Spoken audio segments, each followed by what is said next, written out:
Hello people, the web and YouTube, Dtpk here, and today I'm back with another tutorial video. In today's tutorial video, I'm going to be teaching you bros how to 3D scan any object, two different methods.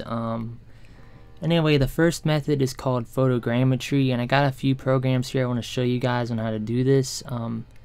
Basically, photogrammetry is the art of taking pictures around a non-moving object and then stitching those pictures together to make a 3D model. Anyway, the two applications I want to show you now, they both have their downsides, and most of them, they both have their downsides and upsides to them, and well, I'll let you bros decide on which one's better. But anyway, the first program I'm going to be talking to you guys about is Memento. It's basically the replacement program for 123D Catch from Autodesk, I think. And what you basically do with this program is you hit Create 3D and click on Photos, Local Hard Drive, and then you'd hit the plus. And what you would do from here is you would select all your images and then open them. And if you see any pictures that have too much reflections on them, are too dark, too bright, or just like there's glass like transparency to it, just trash those photos, because this program will not work for that. Like, you cannot make a 3D model with glass because there's just too much. The algorithms can't handle it, and the glass usually will get pushed back into the object or something if there's glass in front of it. So keep that in mind, and forgive me, my throat's kind of going out. Anyway, once you got your pictures into Memento, you would hit Create Model, and you would name the model. I'm going to name this Duck2 because I think I had this uploading in the past and I don't really remember. Actually, we'll name it Duck23 because why not? And yeah, with that said, this program here, the downside for it is it's all cloud-based. So let's say you're out in the field and you have this program on your laptop.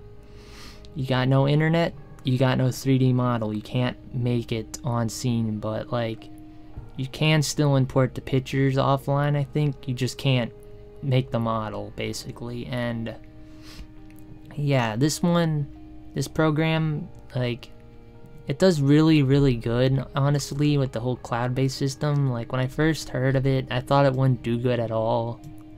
And I don't know why, because actually look at this thing.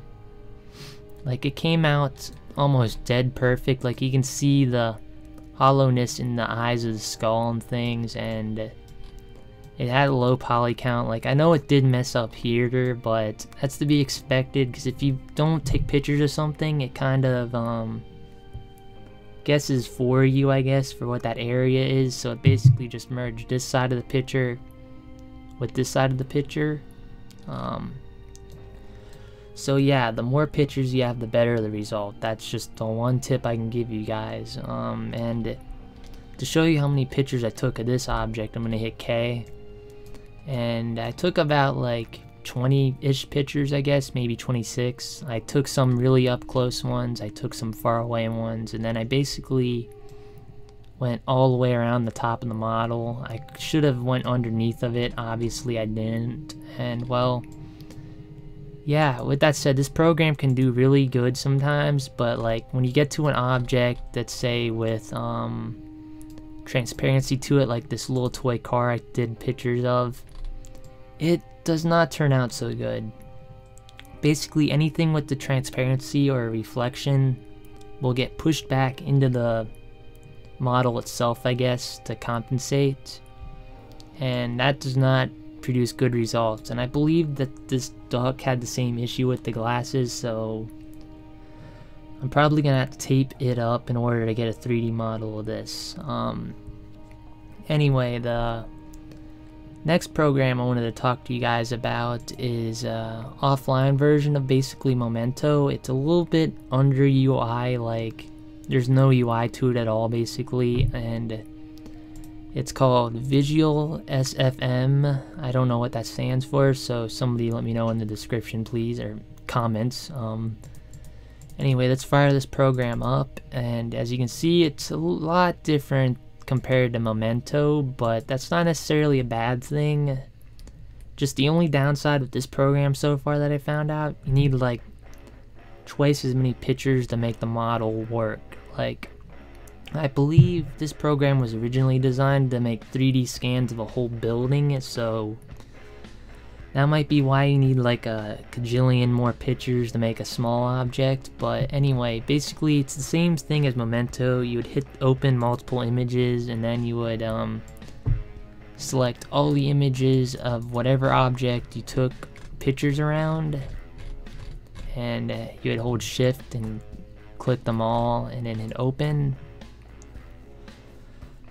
Yeah, the only problem with this program also being it offline, you need a mid to high end range PC for this to run. Like, my PC, it's a high end one, and it still bogs down a lot when I run this, so if the recording cuts, I'm sorry. But anyway, once you got all your images in there, you want to hit compute missing matches. What this does is it compares the pictures together, and it takes out whatever one it finds wouldn't work the best for it. Like, if you have a blurry picture, it'll probably take that out for you automatically. I'm not 100% sure on this though. But also, the main reason why you have to hit computing matches is so, like, if you miss the side of an object or just a corner of it, it will fill in that gap automatically for you, kind of like what Memento does. But it's not as polished, I don't think. Anyway, as you can see, it took no time to match. Reason for this is because I already recorded this video once, and the recording got messed up when I ran it, so I had to redo it. And well, reopening the program, you don't have to redo this step. So yeah, let's just go on to the next step. The next step here is to hit compute 3D reconstruction, and this is where the PC can really bog down if you have a low-end one though. But this does generally a good job. Like, it got the whole wall for a minute or two here, but it does take all that out and leave you just with the object. Yeah, like, this program I really recommend if you're gonna do this on the field, and like if you have a laptop and you got no Wi-Fi for Memento, definitely try to run this one. And like, it does need a lot of plugins to work. You have to put a lot of stuff in the folders, and yeah, even then it doesn't get 100% perfect. Like, you have to run it through another thing called run dense reconstruction. And yeah, as you can see, I already did this once, but I'm gonna do it again. Duck2 save. And this part is where the system can really bog down also, because it has to load in all the separate plugins you install, and it takes forever, to be honest. So I'm gonna cut it here, and I'll meet up with you guys when the model's done and made. Okay bros, I'm back. Anyway, like, that took a really long time. I'm just gonna be honest with you, this program does take its time to do this thing, but it does come out with a pretty good result, even when I know the model itself doesn't work very good for what I'm doing. If I hit the tab key now, you can see there's our model duck. I knew all this stuff would happen, but I knew you can at least make out the shapes. That's why I decided to leave it run anyway. But yeah, that's photogrammetry, and well, there's two different methods to do it. Anyway, I'm gonna teach you bros another way of 3D scanning starting now, but I can't actually run the program on this PC. I have to have the Kinect all plugged up, and unfortunately my Kinect's in my living room, so I'm just gonna overlay a video here now if possible. The second method requires you to have a Kinect and a free software called Scanect. Basically what Scanect is, you would select your scene, and then you would hold your Kinect and next to your object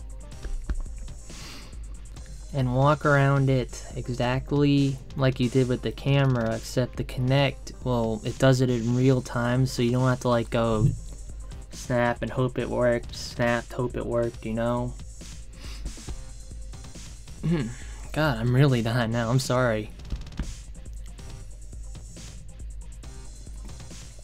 Okay, that helped a little bit. Now with the Kinect, you would basically grab the Kinect and look at your computer screen, and you can see it in real time. So if you went too fast here, it'll tell you to go back, scan it again, until you got a 3D model.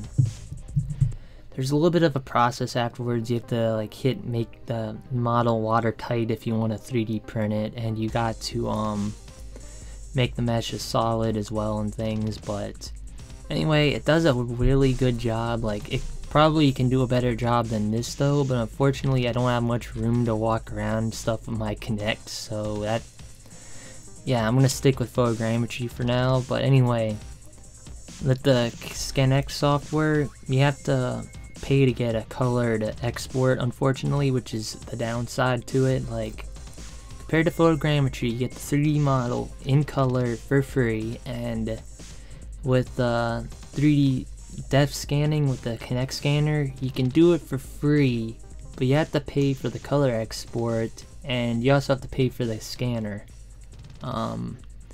Yeah, anyway, like I said, both methods have their flaws and things, and well, hopefully this video helps you decide on which one you want to try. Anyway guys, that's pretty much it for this tutorial video. Dtpk signing off. Peace. My god, I think I'm hovering. It's actually working. How? It's like slow click actions telling Sony Vegas to do something for you. And what we want to tell Sony Vegas to do